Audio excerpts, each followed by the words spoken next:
Boa noite. Parece até que eu sou de primeira viagem, mas ultimamente tem sido assim. Como a nossa doutrina nos informa, quanto maior o conhecimento, maior a responsabilidade. E quanto maior a responsabilidade, mais difícil aplicar o conhecimento. Bom, hoje o tema que eu trouxe é resignação. Mas como surgiu essa ideia de trazer resignação para a nossa reflexão da noite? Eu não posso deixar de citar a nossa viagem.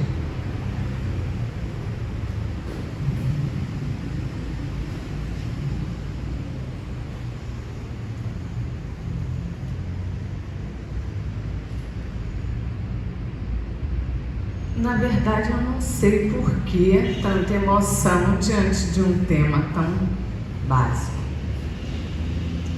Mas talvez porque diante de todo o conhecimento que já vem sendo aplicado aqui na casa, a gente começa a amadurecer espiritualmente os temas que são falados aqui. Então é muito simples falar assim, você tem que ser resignado porque Deus sabe de todas as coisas e colocou no momento certo, com as pessoas certas, no lugar certo. Tá. Mas e a emoção e o sentimento e a compreensão espiritual disso? Então eu vou iniciar, e eu falei que o tema foi inspirado na nossa viagem, porque o irmão Tadeu falou muito isso. Se adaptar à vida, entender os processos da vida sem se agredir, sem se sentir vitimizado pelas ocorrências. Então ele falou bastante sobre isso. Aí eu fui buscar alguns palestrantes, alguns estudos sobre o assunto, e hoje estou trazendo a minha reflexão com base numa palestra de Raul Teixeira, pela FEB do Paraná, e também por um texto daqui da FEB do Rio de Janeiro. Vamos entender tudo que é dito aqui nesta casa. Nós falamos que nós estamos no mundo de provas e expiações. É uma escala da evolução, porque a evolução é de mundo primitivo até os mundos celestes. Então nós já estamos aí a caminho, estamos nessa. Mas é um momento evolutivo nosso aonde o mal prevalece. E aí prevalece como assim, Cláudio? Aonde há muita maldade. Não que o mal prevaleça ao bem, mas ainda predomina práticas equivocadas, aonde nós erramos ainda bastante. Então, predomina-se o mal nesse estágio que nos encontramos. Por isso nós estamos num mundo de provas e expiações. Não é isso? Aí nós, vira e mexe, nós estamos questionando, poxa, mas é muita dor. E não é dor só dos seres humanos. Os animais também sofrem. Mas qual a diferença da dor do ser irracional para a dor do ser racional? Que os nossos animais sofrem por uma lei do determinismo, para despertar neles o centro psíquico, ou seja, a noção de pensamento, de raciocínio, de escolha. Como isso funciona? Raul fala sobre isso, e eu já tinha uma noção, porque eu tive animais de estimação, então eu sei. O cachorro, o gato, os animais geralmente quando estão se sentindo mal, eles procuram logo o mato, né? Porque nas florestas não tem veterinários. Então eles procuram o mato. E ali eles mastigam, né? Depois bota tudo para fora para sarar aquele incômodo, aquela dificuldade. Então eles sofrem para começar a despertar neles o senso de procurar algo que cure suas dores, né? Mas nós já temos o raciocínio, nós já temos a nossa inteligência, o senso psíquico em ação. Então, se dói, nós temos que verificar aonde dói e por que dói. Aí nós conhecemos a doutrina espírita. E a doutrina espírita vem nos esclarecendo isso. Por que dói? Porque eu tenho dívidas, eu tenho débitos, eu tenho feridas adquiridas ao longo processo evolutivo que eu preciso sanar, que eu preciso cuidar, eu preciso arrumar o remédio para sanar as minhas feridas, as minhas mazelas, as minhas doenças. É isso que o Espiritismo faz conosco? Nos traz essa lucidez. Aí Raul fala assim, ó. Este é um planeta, como eu disse, de provas e expiações. Mas ele nos diz aqui que se todo esse processo, tanto dos seres irracionais como dos seres irracionais e irracionais, é procurar entender o processo, a nossa resignação está nesse contexto. Porque resignação não é aceitar tudo, não é se acomodar, né? É corrigir, é se acertar, é assimilar o processo pelo qual nós estamos passando, vivenciando. E ele ainda fala mais, que diante desse processo, se revoltar é uma perda de tempo. A revolta só vai nos fazer o quê? Enlouquecer, perder a oportunidade, a nossa mensagem vem dizendo isso, perder a oportunidade de melhorar, de sarar alguma ferida nossa, não é isso? De evoluirmos. Aí eu vou citar aqui uns textos que a nossa doutrina já nos trouxe. João 16, capítulo 16, versículo 23.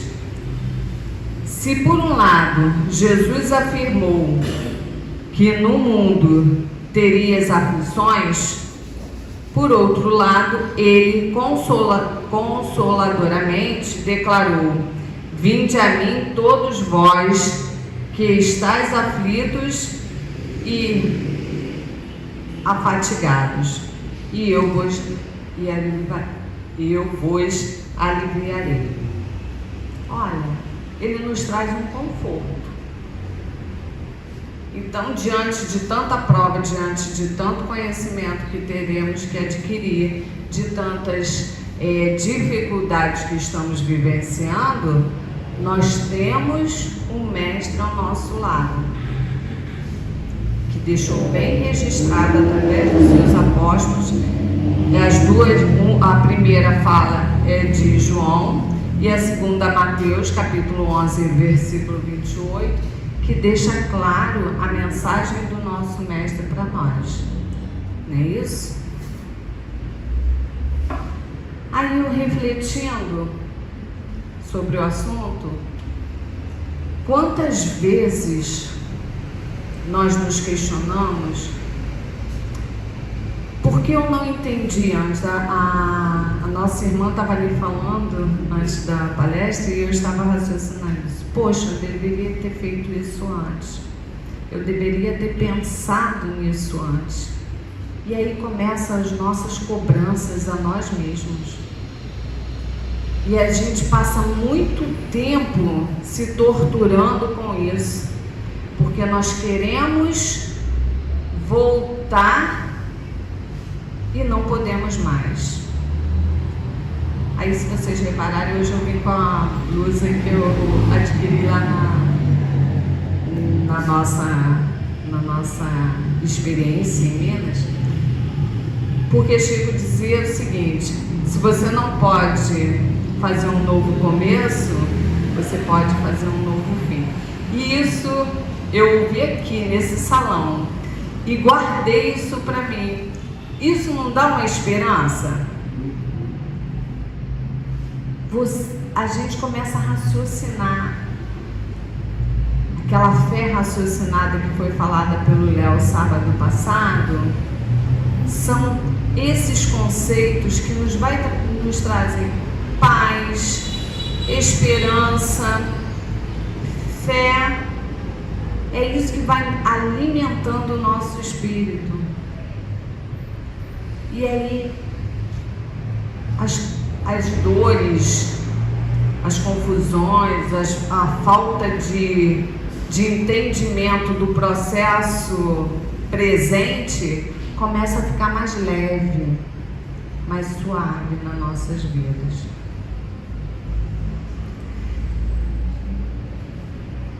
No livro Fonte Viva, que a nossa irmã acabou de ler a mensagem, segundo Emmanuel, quando o discípulo se distancia da confiança no mestre e se esquiva a ação nas linhas do exemplo que o seu divino apostolado nos levou, preferindo a senda vasta da infidelidade à própria consciência, cava sem perceber largos abismos de destruição e miséria por onde passa.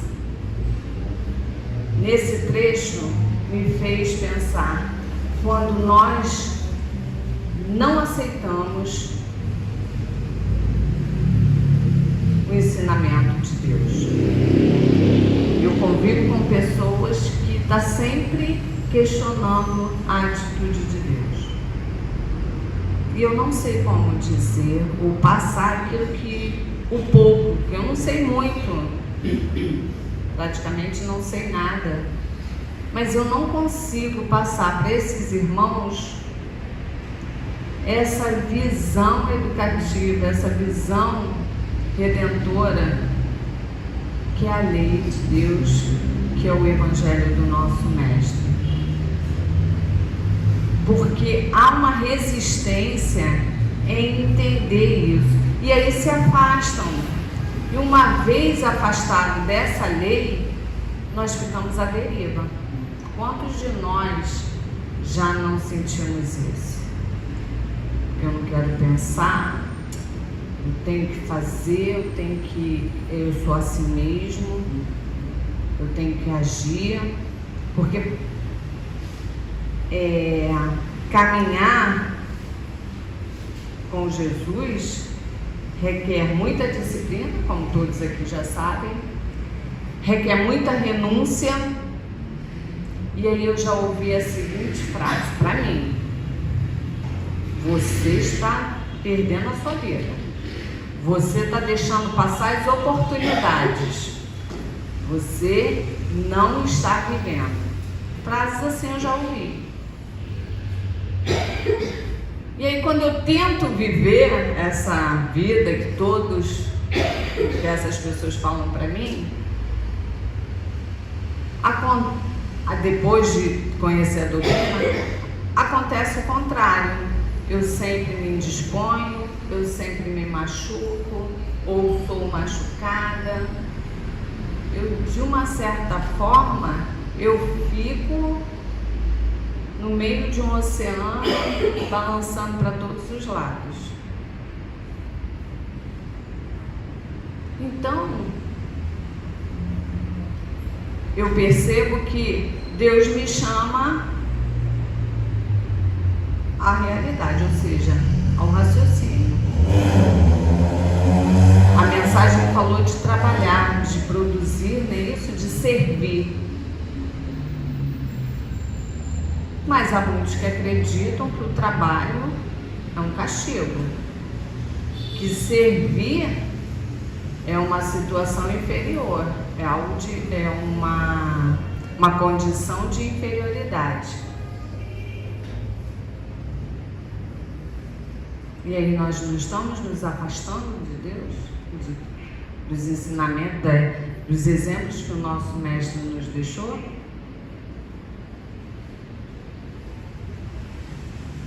E está faltando o quê? Aceitação? Está faltando entendimento? O que está faltando? São coisas assim que me fazem refletir diariamente. E aí, Emmanuel diz: sem perceber, cavamos a nossa destruição. Porque a visão não é essa agora, nesse momento. A visão é futura. A visão é depois. O que colhemos aqui é o que nós deixamos de fazer no passado. Então, se eu não faço agora, meu débito vai aumentando. E para isso eu preciso raciocinar. Para isso eu preciso compreender.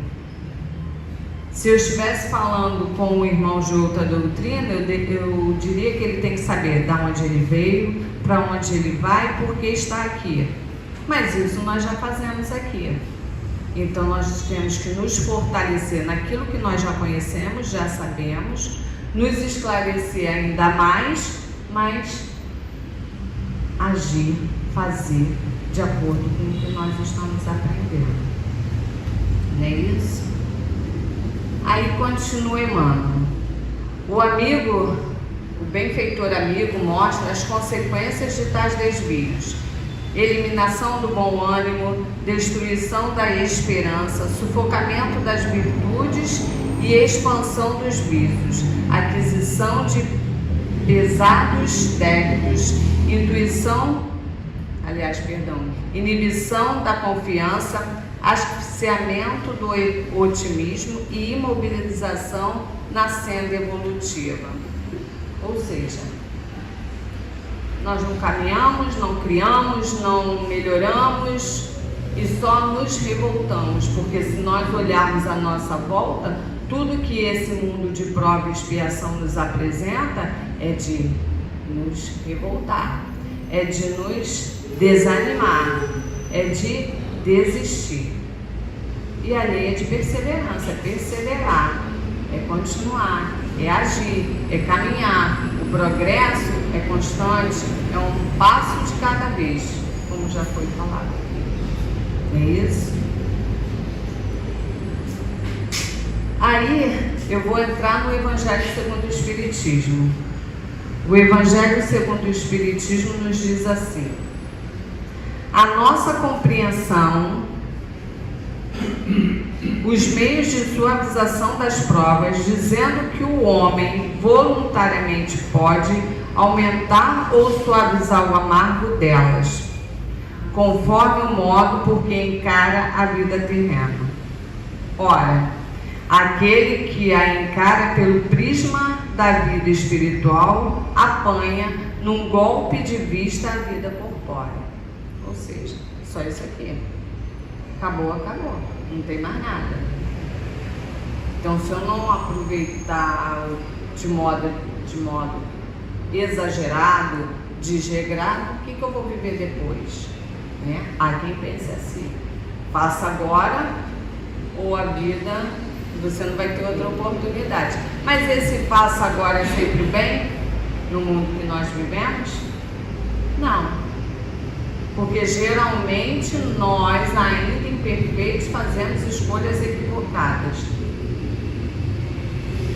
Diante do nosso egoísmo, diante do nosso orgulho, diante da vaidade, nós não fazemos as escolhas certas. Então, se eu acho que eu tenho que fazer tudo agora, porque a vida é uma só, como os nossos irmãos que não estudam a doutrina e não tem essa visão ampliada, normalmente eu vou optar pelo meu ponto de vista. E aí o meu ponto de vista diante da minha inferioridade não vai me apresentar todo o cenário, toda a amplitude, né, do meu ser.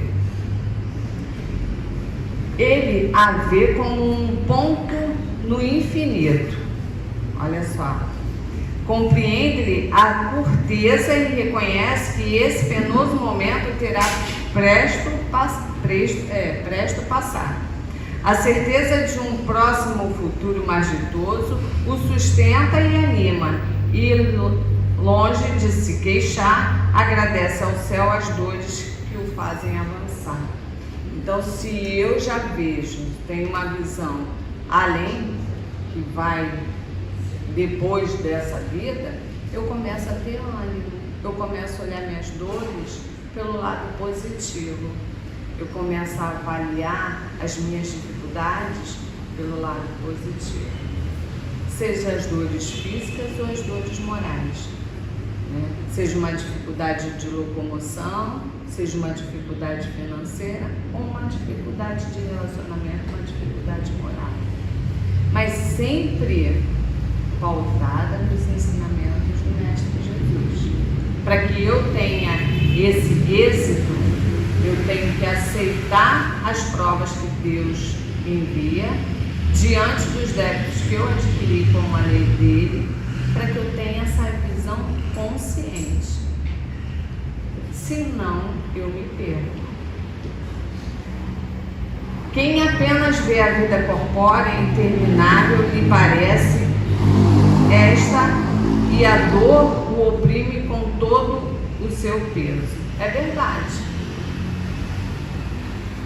E um detalhe, além de nós vermos a dor, a dificuldade, a falta de oportunidade, né, com um olhar material, só de uma existência, além dela ficar muito pesada, a gente não consegue reagir. Parece que ficamos aprisionados a essa dor e não reagimos. Portanto, da maneira de considerar a vida, vislumbres do futuro espiritual ditoso, resulta ser diminuída a importância das coisas deste mundo. Esse enfoque é de molde a proporcionar uma calma e uma resignação, muito úteis à saúde do corpo e da alma. Assim, por contraditório que possa parecer, devemos nos sentir felizes pelos sofrimentos. É possível?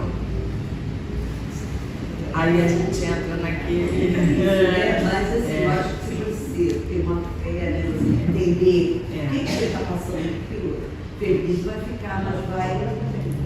ele fala feliz, mas ninguém fica feliz sofrendo.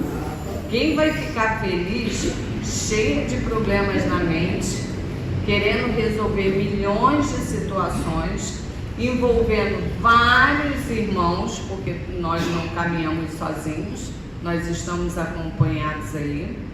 Então, sempre que temos um dilema, não estamos sozinhos, estamos acompanhados. Todas as nossas dificuldades econômicas, psicológicas, também envolvemos terceiros. Então, quem consegue estar sozinho, feliz numa situação dessa?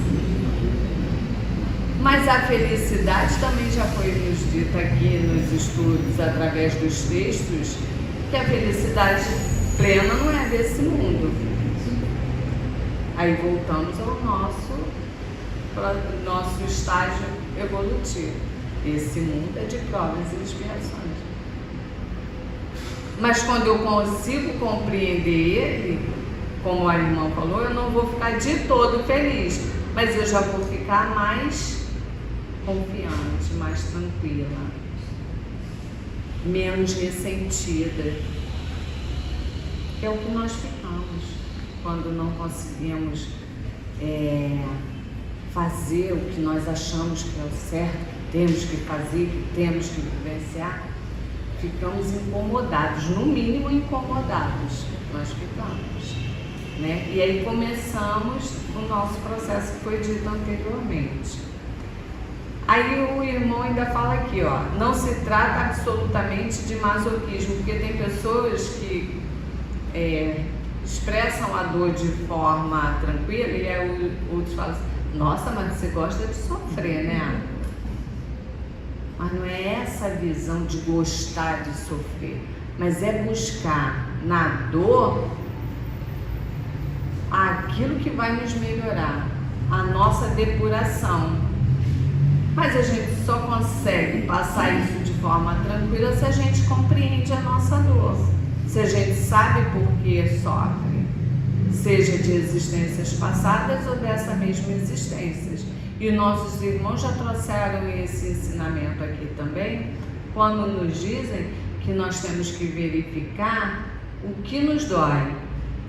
E aí, pelo que nos dói, nós sabemos mais ou menos daquilo que nós erramos, ou seja, por que eu estou sofrendo aquilo, é um sinal de que eu falhei naquele momento a respeito daquela dor que eu estou sentindo, não é assim?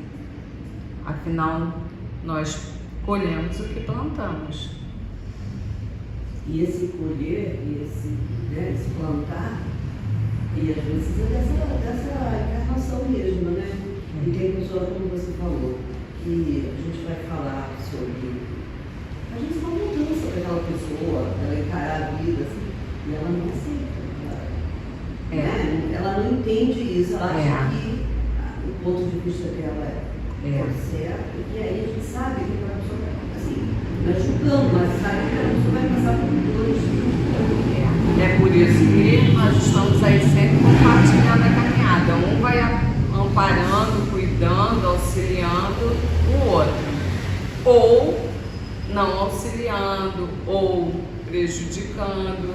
A gente está sempre nesse processo complexo, esse quebra-cabeça. E aí o Evangelho, através do mestre Lyonês, diz assim: as dores deste mundo são o pagamento da dívida que as nossas passadas faltas nos fizeram contrair e que nós já falamos aqui. Suportadas pacientemente na terra, essas dores nos pouparão séculos de sofrimento na vida futura, que foi o que nós falamos aqui. Se eu corrijo agora, estou adiando. E aí vai da consciência de cada um de nós e das forças. Também não vamos nos crucificar. Nós temos que entender que nós estamos num processo evolutivo. Então, nós chegamos aqui à frente e falamos sobre todos esses ensinamentos para nos despertar. Mas nós não temos que sair daqui, porque foi dito que nós temos que achar a dor legal, nós temos que parar de agir ou ficar na dúvida do agir, porque será que eu estou agindo certo? Não, é pedir sempre a orientação. Uma das informações que nós temos seguras, nosso remédio é qual? A prece. Tem dúvida? Recorre à prece. Está com dificuldade? Recorre à prece.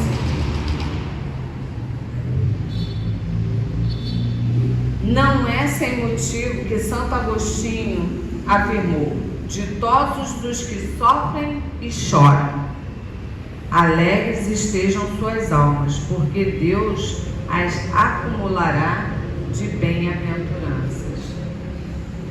Então, se você persiste com otimismo, com fé, confiança providência divina, compreendendo que você deixou de fazer naquele tempo atrás, mas porque não era o tempo de Deus e hoje é o tempo de Deus e você vai realizar hoje, faça. E você já não acumulará mais um débito. Sem se torturar, sem uma dor espiritual, sem aquela contradição da dor, né? Nós temos irmãos, o Wilson já cansou de expor aqui alguns exemplos, nessas visitas que ele fez ao orfanato, a asilos e lugares com pessoas com deficiência, e a lição é de passar pela prova com otimismo e com confiança em Deus. Essa é a resignação que nós estamos falando. É compreender o seu processo evolutivo, as suas dificuldades nessa existência, para dar um salto ou um passo mais largo na sua evolução. É disso que nós estamos falando.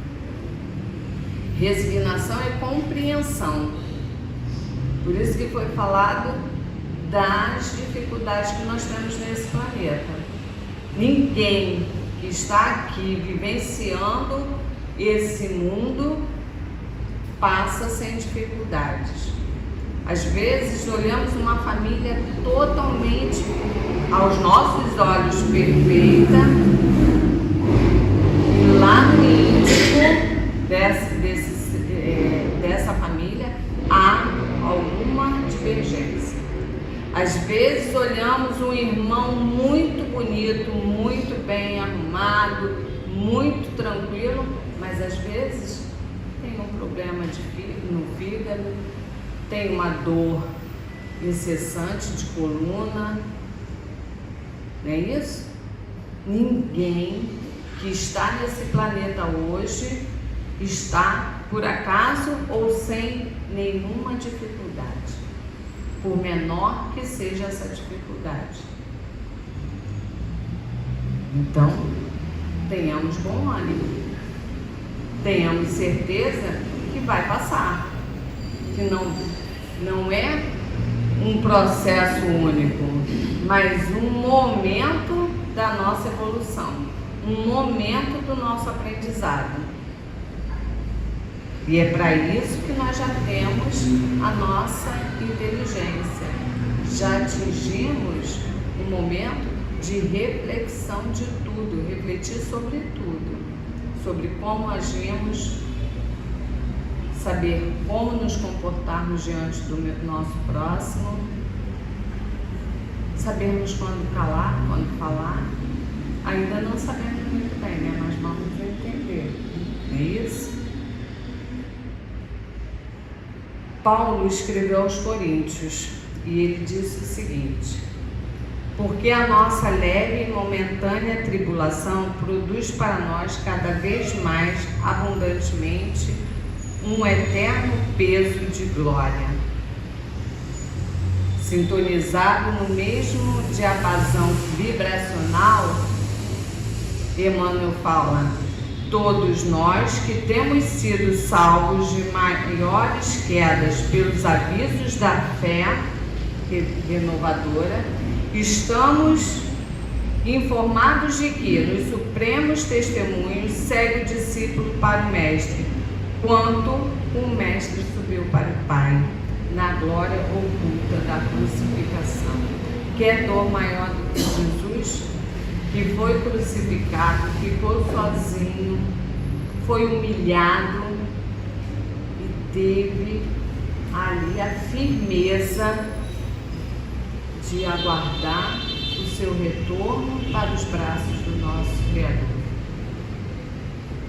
Então, nessa noite, eu peço a Deus que me dê resignação, mas a resignação compreendida. Resignação para nós, estudantes da doutrina espírita, é compreender os nossos processos evolutivos. Cada um de nós aqui tem um estágio um pouco parecido, mas diferente. Cada um de nós aqui assimilamos o conhecimento e o Evangelho de forma individualizada e em momentos também diferentes. Talvez o que eu esteja sentindo hoje, poucos estejam sentindo, mas em algum momento essas palavras vão ser entendidas, assim como eu também tenho os meus momentos. Eu costumo dizer para os meus alunos, e nós já sabemos que é comprovado cientificamente, que cada um de nós temos o nosso momento de aprendizado, nossa particularidade de aprender. Uns aprendem melhor ouvindo, outros vendo, outros andando. Tem que haver um movimento para assimilar o que está sendo aprendido, que são as múltiplas inteligências. Então nós aqui, ouvindo essa palavra hoje, num momento crucial, num momento de muita dificuldade, vai absorver aquela calmaria, aquela compreensão daquele momento que está vivenciando. Porque quando a gente fala de dificuldades e dores, cada um de nós temos a nossa. Então é naquele momento de depuração é que os ensinamentos dessa doutrina consoladora vêm e nos acalma e nos traz aquele amiguinho próximo que vai te dar aquele sopro de lembra, foi falado isso, você já ouviu isso. E esse aviso faz com que percebamos que não estamos sozinhos, que toda dor é para o nosso aprendizado e resignação não é estagnação, não é ficar parado, é procurar uma forma de se sustentar, de passar por aquela dor com altivez. Se é a falta do emprego, é se mobilizar para criar formas de ter ou estudando, ou buscando através de um amigo, procurando, andando, mas fazendo a sua parte, porque sabemos que para trabalhar tem que haver disciplina e comprometimento. Aí eu quero trabalhar, mas chega na hora de trabalhar, eu não quero acordar cedo, eu não quero ouvir bronca de patrão, eu não quero me desgastar. Precisa. Se é a falta da compreensão do irmão, vamos orar por aquele irmão, vamos ter paciência com aquele irmão, vamos praticar o que toda vez é falado nesse salão, a benevolência e a compreensão. Vamos pedir essa sabedoria constantemente. E aí é a resignação correta diante da definição do espírito, da doutrina espírita. É compreender o processo, mas trabalhar para que aquele processo seja bem sucedido, que vai passar e aí passar com louvor e realmente cumprir a prova. É nesse mecanismo, irmãos, que eu venho trazer essa palavra de resignação. É aquele mecanismo de atuação. Vamos verificar, analisar, compreender, entender o nosso processo, as nossas dificuldades, mas agir. Nada de ficar paradinho esperando que Deus traga, que Deus resolva, porque Deus está esperando que a gente ande, dê um passo, faça a nossa parte. Então, resignação é isso. A começar pela nossa casa, que precisa de trabalhadores. E toda vez que é falado aqui, todo mundo se anima, vamos fazer, vamos acontecer. Na hora H precisa de quê? Disciplina. Tem a obra social aí, que hoje a irmã estava conversando com outra irmã, precisa de evangelizadores de manhã. Ah, mas eu não... Eu sou uma culpada, tá? Eu não estou falando de você não, gente, porque Cláudio já me chamou e eu falei que eu não levo jeito para evangelização. Mas aí a gente vai dar um jeito, né? Eu não venho de manhã, estou vindo à tarde, deveria vir também de manhã. Quando eu falo para ouvir, porque eu estou em débito com a ação. E aí eu desperto o que está sendo despertado em mim, eu estou compartilhando com vocês. Ação. Sempre, e quem me conhece intimamente, não sou muito de aparecer, assim, falar muito, eu sou um pouco tímida, mas tem problema, conversa, fala, se abre. Nós precisamos estar aberto para esse evangelho que nos traz toda a percepção de que não estamos sozinhos, não somos os únicos sofredores da face da terra, não estamos no centro espírita porque só nós temos dores. Nós estamos aqui para nos esclarecer, para ampliar o nosso conhecimento, o nosso campo de visão espiritual e melhorarmos. Então, vamos ser resignados? Sim. Vamos entender que as nossas dores são necessárias? Sim, mas que nós podemos transpô-las. Não é isso? Muita paz, meus irmãos, que Deus abençoe a todos, fortaleça a nossa boa vontade e nos inspire ações dentro das nossas resignações.